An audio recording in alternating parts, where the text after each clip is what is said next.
बिस्मिल्लाहिर्रहमानिर्रहीम। बाप की खामोश कुर्बानी। एक ऐसी कहानी जो सोच बदल दे।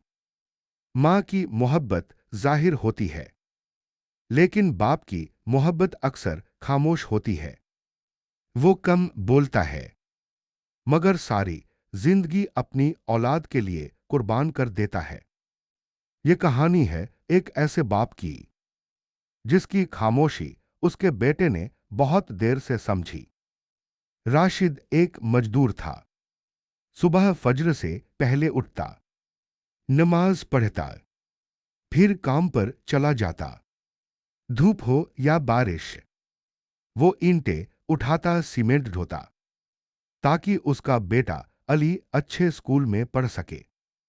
अली को कभी कमी महसूस ना हो, इसलिए राशिद ने अपनी ख्वाहिशें दबा दी।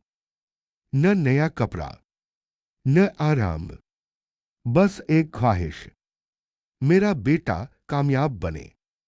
अली बड़ा हुआ। अब उसे अपने बाप का काम शर्मनाक लगने लगा।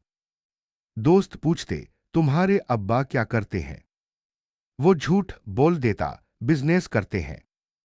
एक दिन राशिद फटे कपड़ों में स्कूल आ गया। अली को गुस्सा आ गया। घर आकर बोला, आपको आने की क्या जरूरत थी? आप मेरी बेइज्जती कर देते हैं। ये लफ्ज सुनकर राशिद चुप हो गया। उसकी आंखों में आंसू थे, लेकिन उसने सिर झुका लिया। उस रात उसने सिर्फ इतना कहा, या अल्लाह मेरे बेटे को समझ दे। एक दिन काम के दौरान राशिद ऊंचाई से गिर गया। लोगों ने अस्पताल पहुंचाया। डॉक्टर ने कहा, इनकी हालत नाजुक है। अली दौड़ता हुआ पहुंचा। उसने पहली बार अपने बाप के हाथों के छाले देखे, कंधों के जख्म देखे। राशिद ने कमजोर आवाज में कहा, बेटा मैंने जो किया तुम्हारे लिए किया, बस मुझे माफ कर देना। अली रो पड़ा, लेकिन कुछ ही पलों में उसके बाप की सांसें थम गईं। घर लौटकर अली को एक पुराना लिफाफा मिला। उसमें स्कूल की फीस की रसीदें थीं और एक चिट्ठी। उसमें लिखा था, अगर मैं कभी तुम्हें सख्त लगा तो समझ लेना वो भी तुम्हारी भलाई के लिए था। अली जमीन पर बैठ गया।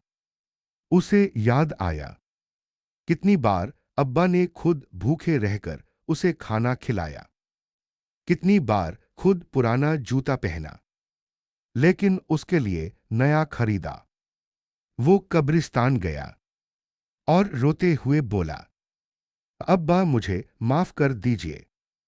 उस दिन के बाद अली बदल गया। उसने पांचों वक्त की नमाज शुरू की, गरीब बच्चों की फीस भरने लगा, हर जुमे को अपने अब्बा के लिए दुआए मगफिरत करता। एक रात उसने ख्वाब में देखा, उसके अब्बा मुस्कुरा रहे थे। उन्होंने कहा, बेटा तुम्हारी नेकियां मुझ तक पहुंच रही हैं। अली की आंख खुली, दिल में सुकून था। उसे समझ आ गया, बाप की खामोश मोहब्बत सबसे गहरी होती है। पैगाम, अगर आपके वालिद जिंदा हैं तो आज ही उनसे मोहब्बत का इजहार कीजिए, उनके हाथ चूम लीजिए। और अगर वो दुनिया से जा चुके हैं तो उनके लिए दुआ, सदका और नेक आमाल कीजिए, क्योंकि औलाद की नेकियां वालिदैन की कब्र को रोशन कर देती हैं।